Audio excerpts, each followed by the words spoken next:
जिस भी विधि से कर लें। मुख्य एम तो ये है कि समाधि होने से मतलब चाहे जैसे ओम की साधना से कर लें, चाहे ऊर्जा मुक्ति साधना से करें।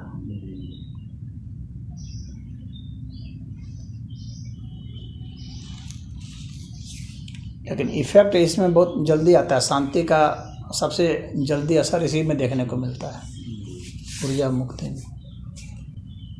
न्यूनतम से न्यूनतम बल लगाइए, जिस में बल लग रहा है उसको छोड़ते जाइए। हाथ में किया, हाथ में ऐसे कर रहे हैं तो ऐसे बल लग रहा है, छोड़ दीजिए। हाँ, इसमें वो अपने आप छूट जाता है। इसमें मुद्रा का मतलब नहीं है, क्योंकि कोई भी मुद्रा लगाएंगे तो बल लगेगा। इसमें मुद्रा का मतलब नहीं है, आप छोड़ दीजिए। छोड़ देने से जो मुद्रा बनती है अपने आप ही। तो अपने आप 1 घंटा के बाद बल विहीन होने से जो मुद्रा होगी। बैठने में बल लगता है, आप बैठिए नहीं, लेट जाइए, क्योंकि आपको कम से कम बल वाले पोजीशन में जाना है। हाँ, लेटने में भी जिस पोजीशन में मतलब आराम मिले, मतलब उसी पोजीशन मतलब जिसमें कम से कम बल लगता है। तो अगर चित्त अगर लेटे हैं ना तो वो कम से कम बल लगेगा। चित्त लेटे हैं मतलब पीठ के बल लेटे हैं, हाँ, करवट लेटेंगे तो बल लगेगा। चित्त लेटेंगे एकदम तो कम से कम बल लगेगा, यानी शवासन की पोजीशन जो है उसमें कम से कम बल लगेगा, तो उसमें लेट जाइए। मंत्र जपेंगे तो ज़्यादा बल लगेगा। कोई भी मंत्र जपेंगे तो बल लगेगा, बिना बल लगाए मंत्र आप जप ही नहीं सकते, तो मंत्र को छोड़ दीजिए। लास्ट में इसको भी छोड़ देना। लास्ट में क्या, जितना समझ में आ गया वो छोड़ दीजिए, उसको तुरंत छोड़ दीजिए। बहुत समय थोड़ी लगाना है इसमें। हाँ, छोड़ दीजिए, मंत्र नहीं जपना है। कोई भी विचार है उसकी उत्पत्ति में बल लगता है, कोई सोच नहीं, उसको छोड़ दीजिए। आप अपना ध्यान खाली वहीं लगाइए, बल मुझे कम से कम पे लगाना है। आपका फोकस वही होना चाहिए, जहाँ जहाँ बल लगता है वहाँ से हटते जाइए। बहुत लंबी चौड़ी सांस लेंगे तो बल लगेगा, छोड़ दीजिए। बहुत आसान तरीका है। आसान तरीका, बहुत जल्दी शांति मिलती है तुरंत। कितना भी तनाव होगा, अवसाद होगा, तुरंत जो है आप रिलैक्स हो जाएंगे। 8-10 मिनट में रिलैक्स हो जाता है व्यक्ति, और समाधि में उतर जाएगा। अगर आधा पौने घंटा इस टाइप से रह गया तो समाधि में उतरने का चांस उसका बन जाएगा तुरंत ही। जबकि सामान्य रूप से समाधि में जाने में 5 घंटा के करीब लग जाता है, और इसमें आधा घंटा में आदमी चला जाएगा। ये अंतर है। इसमें बैठना भी नहीं ज़्यादा देर तक। इसमें बैठना ही नहीं है, लेट जाना भी। हाँ, क्योंकि बैठेंगे तो वो दर्द वाला तो एक अलग हो गया। तो उसमें तो दर्द हो रहा है तो भी आप स्थिर रहिए। वो एक दूसरी साधना बताया था मैंने। वो कठिन वाला होता है, दर्द बर्दाश्त किए, दर्द कहाँ कैसे दर्द हो रहा है। हाँ, वो हाँ। और इसमें जो है ना, इसमें आपको उस पोजीशन पर, इसमें तो जहाँ बल लग रहा है वहाँ से हट जाइए। बस आपको यही करना है। बहुत सरल बता दिया इसको। हाँ, इसमें आधे घंटे में आदमी समाधि में उतर जाता है। ये बहुत सरल है। हमें किसी पता चला कि हम समाधि में हो गए हैं, किसी पता ही चलता है कि हम समाधि से मतलब हो गए हैं, ध्यान में हो गए हैं। उसमें जो है ना, पता लगने के पीछे पहली चीज़ तो ये है कि आपको फिर दुनियादारी से कोई मतलब नहीं रहेगा। आकार, प्रकार और गंध ये नहीं है, ना कोई ध्वनि आएगी, ना कोई गंध मालूम पड़ेगा। हाँ, ना कोई स्वाद मालूम पड़ेगा, ना कोई स्पर्श मालूम पड़ेगा। जब ये सब मालूम नहीं पड़े तो इसका मतलब समाधि में है आप। यानी जो इंद्रियों की जो स्थिति है, नहीं नींद में खाली मतलब लेकिन चेतना रहेगी। हाँ, बस चेतना जो है कि मतलब विद्यमान रहेगी, अपने होने का बोध विद्यमान रहेगा। बोध खत्म नहीं होता है, नहीं। और नींद में बोध खत्म हो जाता है। बाकी और ना किसी के बारे में विचार आएगा, हाँ, कोई विचार नहीं आने वाला है। और ना कोई गंध आएगी, ना कोई ध्वनि आएगी, ना कोई स्वाद आएगा, ना कोई स्पर्श बोध आएगा, ना और किसी प्रकार की जो है कल्पना होगी, न दर्द होगा, दर्द भी नहीं रहेगा। नहीं, कोई दुख नहीं, कोई दर्द नहीं, कोई हंसी नहीं, कोई खुशी नहीं।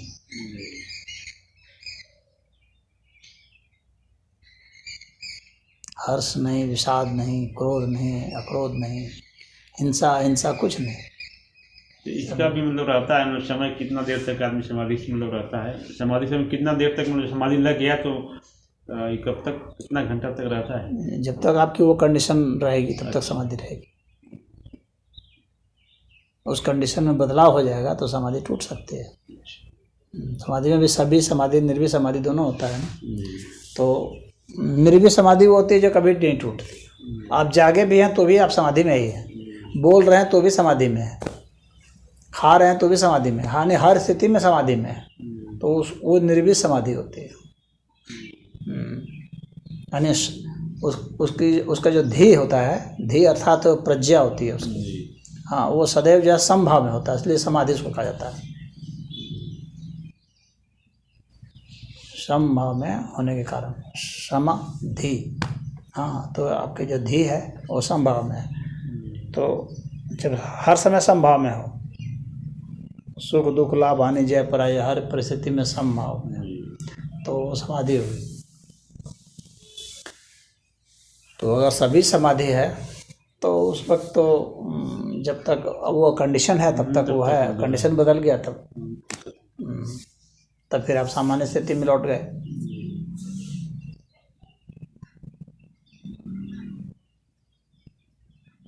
तो इसका अभ्यास किसका किया जाता है जो मतलब हमेशा समाधि? इसका ये अभी बता रहा हूँ जो हाँ ऊर्जा मुक्ति साधना है, तो यह तो मतलब सरल में से है, सरल है, क्योंकि इसमें आपको जो है ताकत लगाना ही नहीं।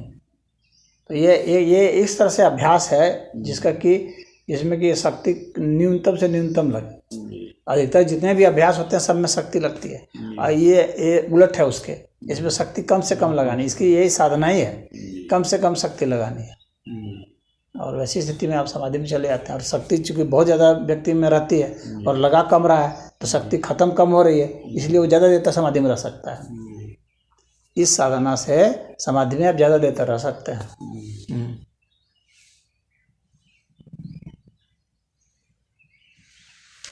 हर परिस्थिति में आदमी समाधि में रहे, इसीलिए मतलब कौन सा प्रक्रिया मतलब? तो वही जो सभी समाधि है ना, तो वही जब बहुत गहराई में उतर जाती है तो निर्भी समाधि हो जाती है। जब कर्म के जो संस्कार होते हैं, भावों के जो संस्कार होते हैं और विचारों के जो संस्कार होते हैं, वे सारे संस्कार जब नष्ट हो जाते हैं तो निर्भी समाधि हो जाती है।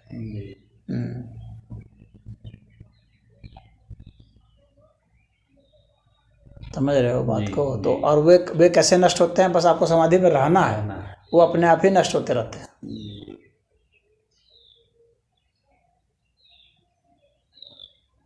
वो अपने आप ही नष्ट होते रहते हैं। ईर्ष्या द्वेष ये सब जो है, जो नए नए संस्कार बनते हैं, इसको आप नहीं करते रहेंगे और समाधि में उतरते रहेंगे तो वो सब नष्ट हो जाएंगे।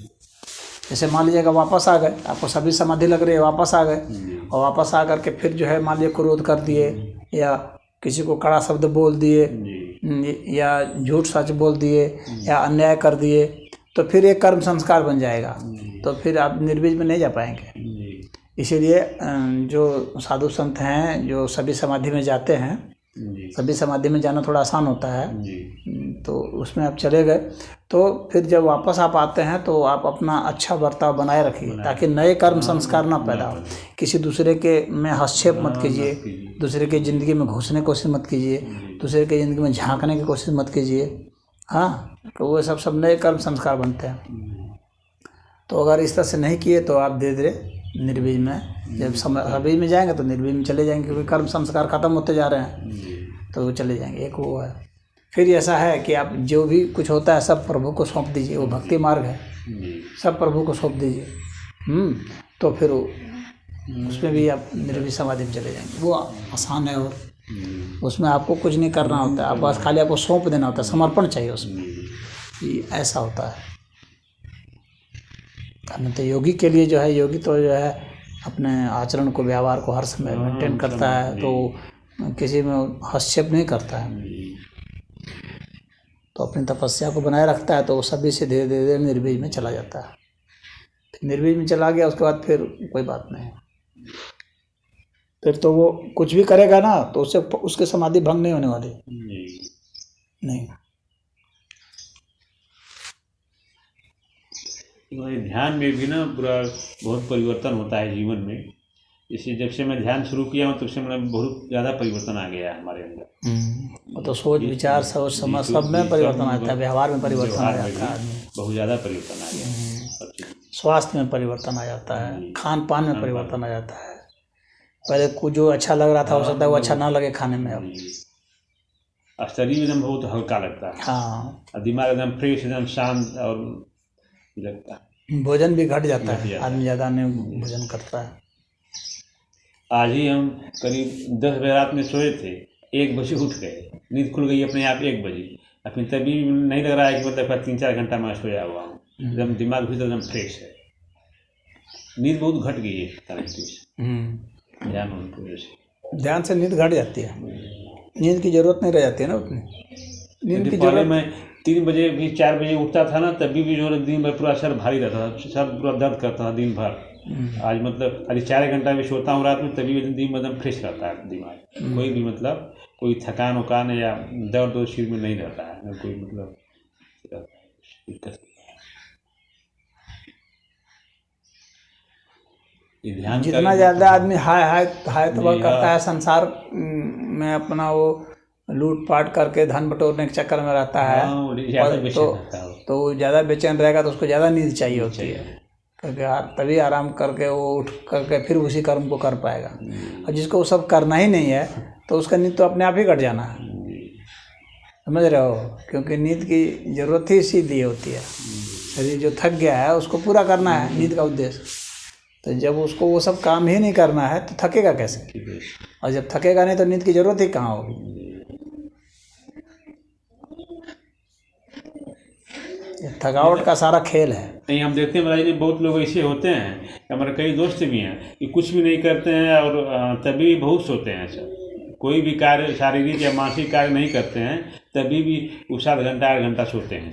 नहीं तो वो जो काम कर रहा है ना, वो सो रहा है ना, वो आलस के कारण सो रहा है। वो चाहता है उन चीज़ों को, लेकिन वो करने का पुरुषार्थ नहीं है उसमें, समझ रहे हो। यानी इच्छा तो उसकी है कि हमको ये मिल जाए वो मिल जाए, इच्छा है, लेकिन वो दमखम नहीं है कि उसको करे, वो ना वो बुद्धि लगाए, उसका दम है। तो वैसे लोग भी सोते हैं, हताश होकर सोते हैं, क्योंकि वे इच्छाओं के कारण थक जाते हैं। इतनी ज़्यादा इच्छा होती है उसके कारण थक जाते हैं। हाँ, तो इसलिए नींद की ज़रूरत पड़ती है। जो काम करता है तो उसको तो शारीरिक थकावट हो गई, सो गया, या मानसिक थकावट हो गई, सो गई, और उसको तो इच्छा वाली थकावट हो गई। इच्छाएं बहुत हैं लेकिन करने का दमखम कुछ नहीं है। वो सोचता है बैठे बैठाए सब मिल जाए, हाँ, और वैसा मिल नहीं रहा है तो हताश होकर के फिर सो जाता है।